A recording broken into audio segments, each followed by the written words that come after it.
रात के अंधेरे में सुनसान सड़कों पर एक स्कूटी सवार आगे की तरफ बढ़ता जा रहा था। कुछ ही दूरी पर रोड में किसी ने बड़ी बड़ी कील लगा रखी थी। उसकी स्कूटी पंचर हो जाती है और वो परेशान हो जाता है। अरे यार, अब इतनी रात को मैं पंचर कहां बनवाऊं? मेरा घर भी बहुत दूर है, कैसे जाऊंगा मैं? वो इसी उलझन में पड़ा हुआ था कि एक सफेद कपड़ा पहने हुए मौलाना उसके सामने आ जाता है। उस मौलाना की दाढ़ी बहुत ही बढ़ी हुई, आंखें भयानक, पैर उल्टे।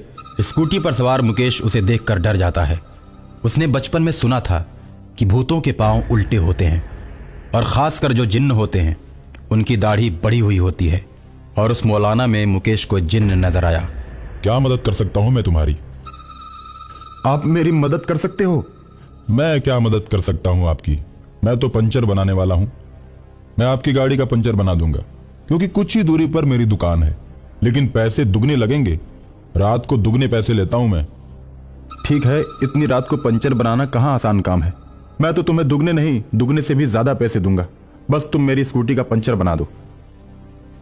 ठीक है साहब, गाड़ी आगे लेकर आओ, वहीं पर मेरी दुकान है। मुकेश गाड़ी को लेकर आगे जाता है। वहां पर एक छोटा सा बल्ब जला होता है।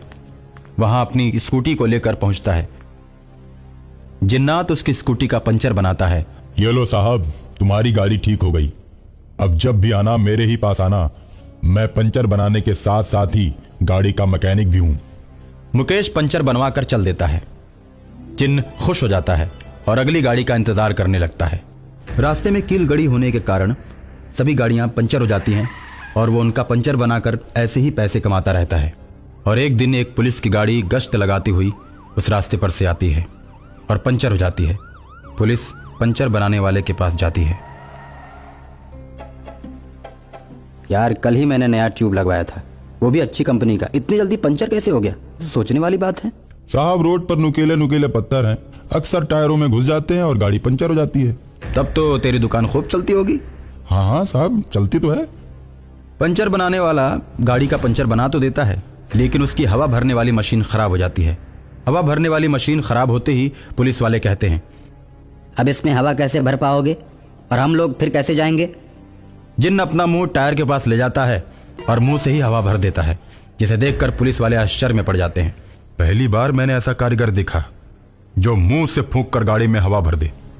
चल बेटा, अब तू भी गाड़ी में बैठ जा। अब तो थाने चलकर ही तुमसे सवाल जवाब करूंगा। रोड में कील ठोक कर सबकी गाड़ी पंचर करते हो और सबको परेशान करके पैसे कमाते हो। मेरे पास ऐसी शिकायतें 3-4 लोगों ने कर रखी हैं और यही देखने के लिए मैं इधर गश्त के लिए आया था और आखिर में तुम पकड़े ही गए। उसके बाद पुलिस उस पंचर वाले को बैठाकर थाने की तरफ ले जाती है, लेकिन बीच रास्ते में चलती गाड़ी से पंचर वाला कूद पड़ता है और भागने लगता है। पुलिस उसका पीछा करने लगती है और वो पुलिस को दौड़ा दौड़ा कर बहुत दूर तक ले जाता है और सुनसान जगह पर ले जाकर सभी पुलिस वालों को मार देता है और उसके बाद अपनी दुकान पर वापस चला जाता है। ये बात शहर में चारों तरफ फैल जाती है कि अज्ञात उग्रवादियों ने गश्त करती हुई पुलिस बल को मार डाला। पंचर वाला अखबार पढ़कर बहुत खुश होता है। एक तांत्रिक को जब इस घटना के बारे में पता चलता है तो गाड़ी चलाते चलाते पंचर वाले जिन्नात के पास पहुंच जाता है। अपने सामने तांत्रिक को देखकर जिन्नात भागने लगता है और तांत्रिक कहां रुकने वाला था। उसने बोतल का ढक्कन खोला और मंत्र पढ़कर जिन्नात की आत्मा को बोतल के अंदर कैद कर दिया। उसके बाद बोतल लेकर एसपी के पास पहुंच जाता है और कहता है, पुलिस बल को मारने के पीछे उग्रवादियों का हाथ नहीं, इसी पंचर बनाने वाले जिन्नात का हाथ है। इस अपराधी को मैंने बोतल में बंद कर दिया है। आप तो इस बात को नहीं मानते कि भूत प्रेत होते हैं। अगर आप कहें तो मैं अभी आपको दिखा देता हूँ। दिखाओ।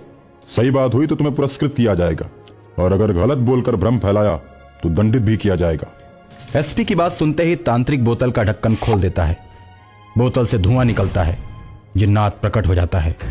बोतल के भूत को देखकर एसपी हक्का बक्का रह जाता है। एसपी को दिखाने के बाद तांत्रिक पुनः जिन्नात को बोतल के अंदर बंद कर देता है। एसपी तांत्रिक को पुरस्कार देकर विदा कर देता है और इस तरह पंचर बनाने वाला जिन्न सदा सदा के लिए मुक्त हो जाता है।